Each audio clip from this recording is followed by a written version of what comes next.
Kini tak terdengar lagi kisah Sofia dan Abel. Kedekatan mereka sudah lama pupus. Sofia kembali sendirian.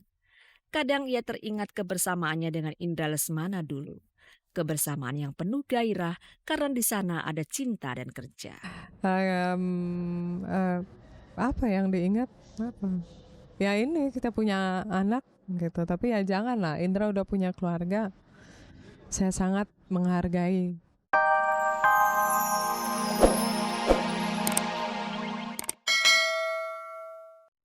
Hidup adalah rangkaian cobaan yang harus dihadapi. Bila orang menyadarinya, ia akan menjadi dewasa dan kian kuat batinnya dalam menghadapi cobaan-cobaan berikutnya. Itu pula Sofia Lacuba. Satu demi satu peristiwa buruk menimpanya. Itu kan perjalanan hidup gitu. Semakin banyak pengalaman ya semakin membantu saya untuk menghadapi apa yang saya harus hadapi gitu. Jadi menurut saya mau pacaran sama siapa di masa lalu, atau saya pernah married, saya punya anak, sekarang saya tinggal sendiri, itu hanya menguatkan diri saya aja gitu. Jadi saya kalau disuruh balik lagi ke masa SMA gitu, saya bilang sorry gitu. Saya lebih kuat sekarang, saya lebih mapan sekarang, saya lebih berani sekarang untuk menghadapi apa-apa. Jadi semua yang lalu itu adalah pengalaman yang baik untuk saya. Utamanya adalah perceraiannya dengan musisi Indra Lesmana. Desas-desus keretakan perkawinan mereka sudah tercium awal 97. Menyakitkan memang, tapi Sofia secepatnya bangkit karena hidup harus jalan terus. Sekarang ia tahu mengapa perceraian itu sampai terjadi. Dan Sofia bukan keledai yang mau terantuk batu dua kali. Penyebab perceraian itu ia simpan sebagai pengalaman sangat berharga yang membuatnya sekarang hati-hati untuk memutuskan menikah lagi. Saya banyak belajar karena ya saya bikin satu kesalahan dan itu adalah satu kegagalan waktu itu. Jadi itu sangat membantu saya untuk lebih menahan diri saya untuk tidak mengulangi kesalahan saya lagi. Kan banyak orang bilang kalau udah sekali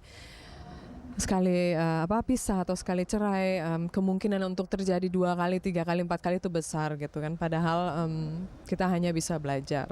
Saya hanya bisa belajar dari situ gitu. Dan saya sangat itu. Dan saya juga banyak waktu kecil, waktu masa remaja saya banyak bolak-balik antara Jerman, Indonesia, Indonesia, Jerman, Jerman, Indonesia gitu, dari dua kultur yang berbeda, dan itu juga sangat menguatkan saya. Pasti banyak jantung laki-laki terbetot pada Sofia Lacuba. Kurang apa dia? Tapi sampai sekarang Sofia masih memilih sendiri bersama Eva, buah hatinya dari perkawinannya yang kandas dengan Indra Lesmana. Gambar ini kami ambil pada pertengahan April 1999. Ibu muda dan putrinya itu tinggal di sebuah apartemen di lantai 4 di kawasan Jakarta Barat. Tapi ini tentu hanya sementara.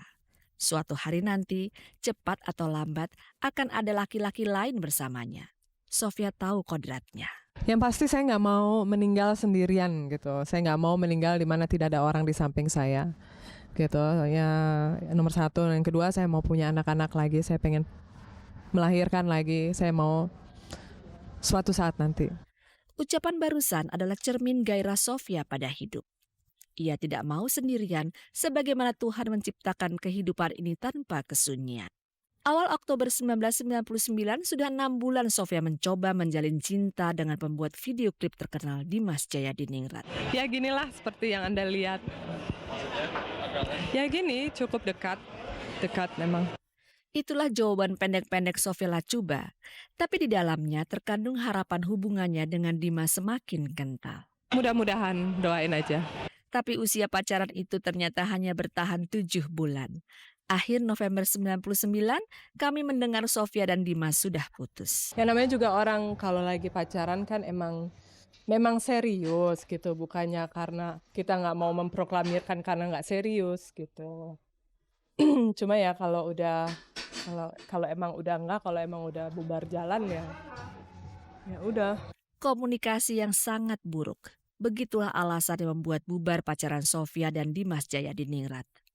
Tapi hidup terus berjalan dan Sofia Lacuba tetap konsisten tidak mau sendirian. Pertengahan November 2000, di sebuah rumah makan Manado, Sofia sudah akrab dengan Abel. Keduanya memiliki saham di situ. Nggak ada komitmen. Ya paling ya bad luck lah kalau misalnya bubar gitu, ya restoran bubar pula gitu. Ya bad luck lah. Maksudnya, kehadiran Sofia di restoran ini tergantung pada seberapa lama ia bisa pacaran dengan Abel. Kalau di tengah jalan putus, Sofia pun tak akan ikut lagi mengurusi restoran. Tapi benarkah ia serius dengan Abel? Kalau tahun depan nggak kawin, saya ke Jerman.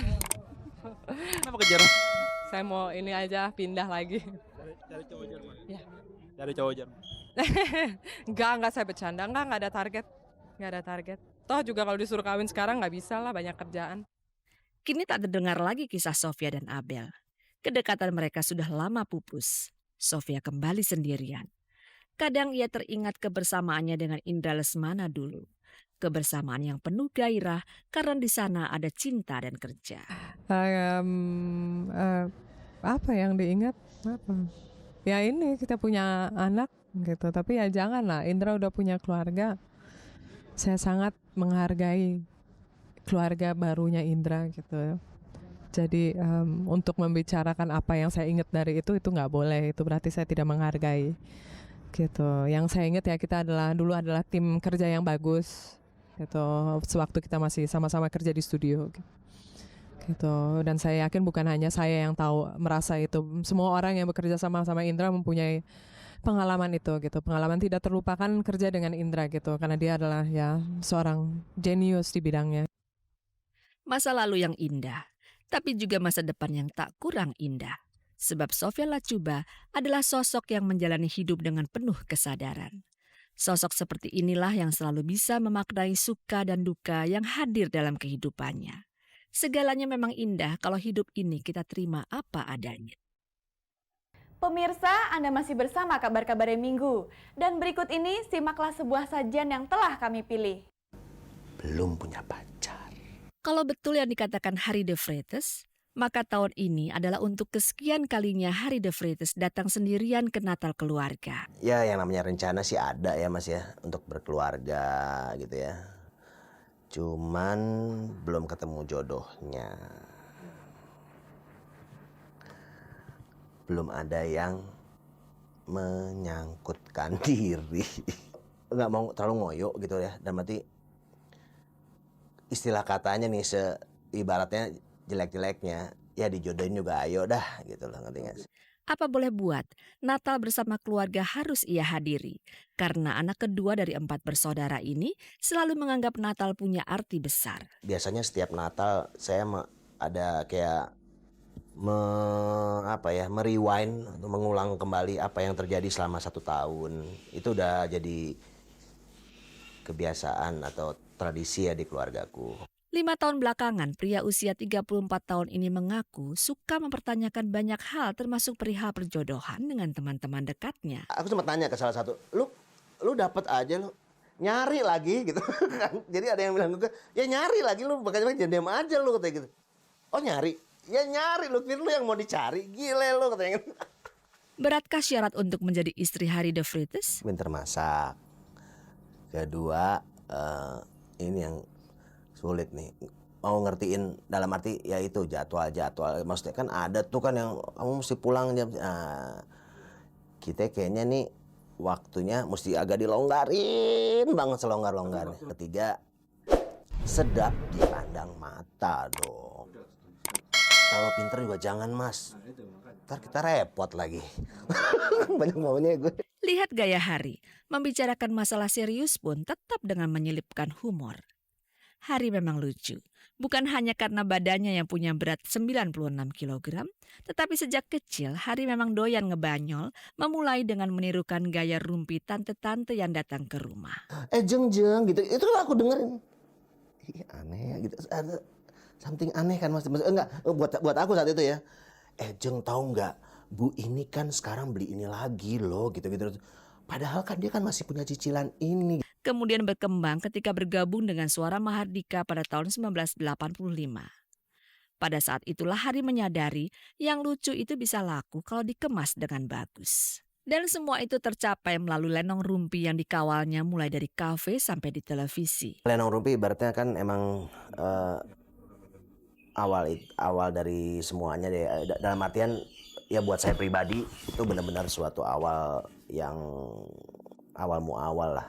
Setelah itu aku sendiri ya juga maksudnya ada di dunia komedi lah, dalam arti akhirnya saya juga dengan relanya menerima cap sebagai seorang pelawak. Yes, I am pelawak. Saya mengucapkan selamat